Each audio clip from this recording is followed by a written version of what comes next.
మనలో చాలామంది దేవతారాధన పిచ్చి పిచ్చిగా ఉంటుంది వాళ్ళలో. వాళ్ళు అనేక రకాల పూజలు చేస్తారు, అనేక మంది దేవుళ్ళను పూజిస్తారు. కానీ కన్న తల్లిదండ్రులకు అత్తమామలకు అన్నం పెట్టరు.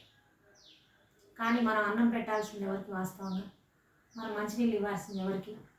మన ఉనికికి ఈ భూమి మీద కారణమైనటువంటి మన తల్లిదండ్రులకు మనం పెట్టాలి. అసలు ఒకవేళ దేవుడు వచ్చి రోజు మనం పెట్టిన ఆహార పదార్థాలు తింటే ఎవరైనా పెడతారా? అమ్మో, నేను అరకిలో అన్నం వండుకుంటే దేవుడికి పెడితే మొత్తం దేవుడే తినేసిండు, నాకేం మిగలేదని ఏడుస్తారు.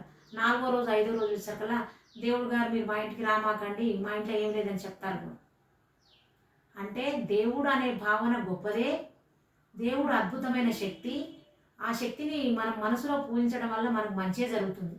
కానీ మన చుట్టుపక్కల ఉన్న వాళ్ళు, మన కుటుంబ సభ్యులు, మన అన్నదమ్ములు, మన అక్క చెల్లెలు, మన భార్య భర్తో పిల్లలో తల్లిదండ్రులు, వీళ్ళకు ఆహారం పదార్థాలు పెట్టకుండా, వాళ్ళని ముట్టుకోనియకుండా మన దేవుడికి పెడితే మనకేం పుణ్యం వస్తుంది?